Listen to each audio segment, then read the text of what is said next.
Hello and thank you for joining my presentation. I am Jerome Monticalvo, an instructor at the University of the Philippines Tacloban College. And the study I'm presenting is titled The Tulfo Justice, a study on the factors influencing the choice for arbitration based reality court show for conflict resolution. Mahatma Gandhi once said, "Peace is not the absence of conflict, but the ability to cope with it."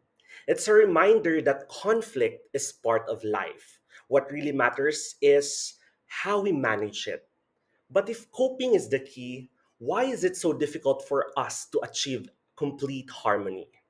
What leads people to engage themselves in disputes, conflict, and even war?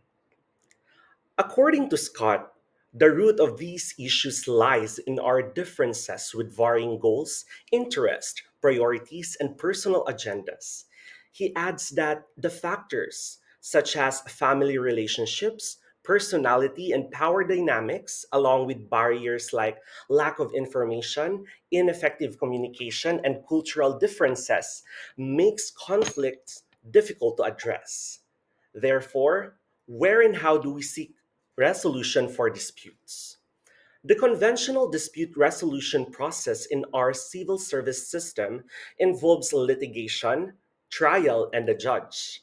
However, negotiation, mediation, and arbitration, known as alternative dispute resolution, emerge as the most recognized and utilized alternatives for accessing justice.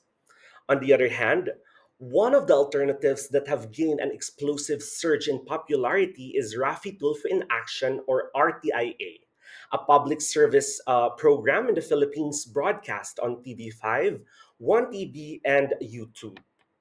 RTIA is an arbitration based reality courtroom where complainants and respondents engage in a televised courtroom style confrontation. It actually began as a radio program and later evolved into an online sensation with over 29 million YouTube subscribers and more than 17 billion views. As Eugenio states, its appeal lies in offering an alternative justice that is, perceived as free, swift, and convenient, or what Delcusay refers to as Tulfo justice. However, these popularity, raises division. Some would argue that the program exploits, sensationalizes, and humiliates them, exposing them to criticism, trial by media, and publicity. Yet, some argue that it serves as an acceptable alternative due to the perceived slow, biased, and corrupt nature of our justice system. The existing body of literature worldwide is mainly critical studies that scrutinize and critique shows, yeah, like Court Judy, RTIA, and these similar programs. As you can see, there is a significant gap and void in our literature. So if no one will study this field, who else will understand them? Who else will lend a voice to the voices unheard? Thus, this research aimed to bridge the gap. So instead of merely critiquing, this research offered a different perspective and diverged by placing a greater emphasis on understanding the various factors that drive individuals to opt for Tulfo. Therefore, this study seeks to address the following question.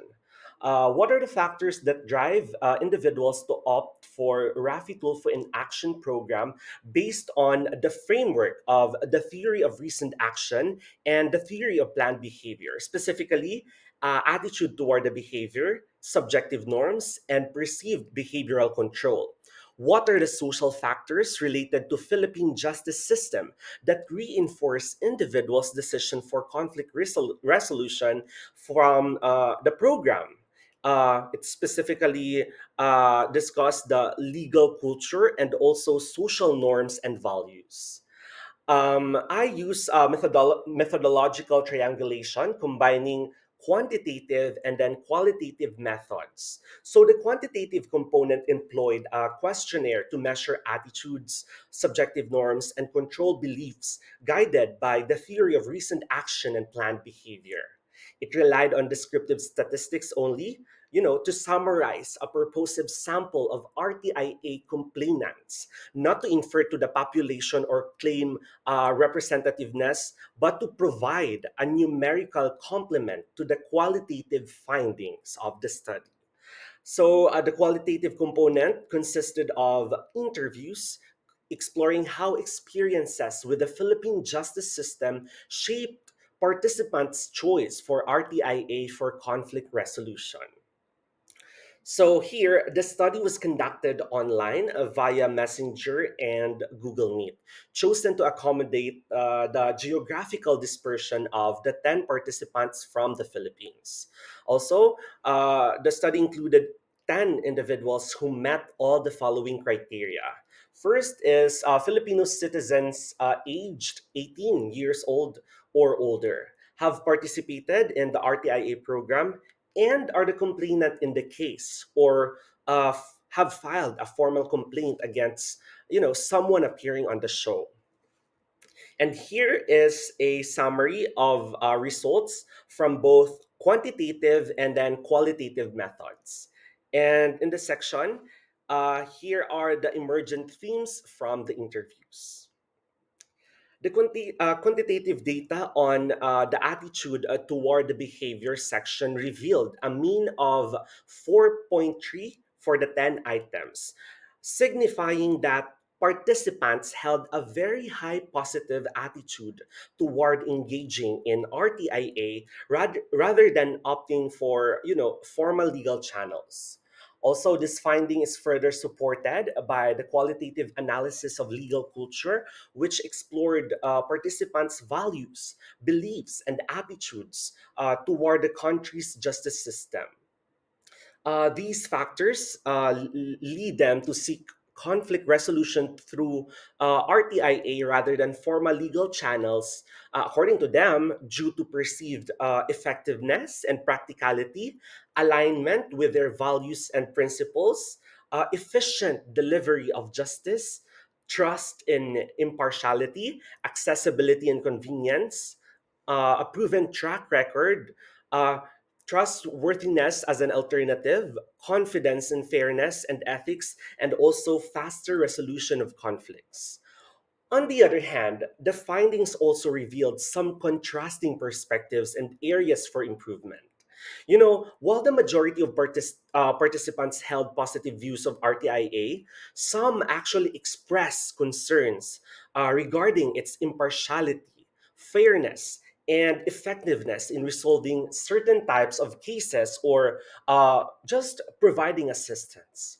Similarly, the quantitative data on subjective norms revealed a mean of 3.9 for the 10 items, indicating that participants opt for RTIA due to a high level of perceived normative pressure, or what we call as the subjective norms.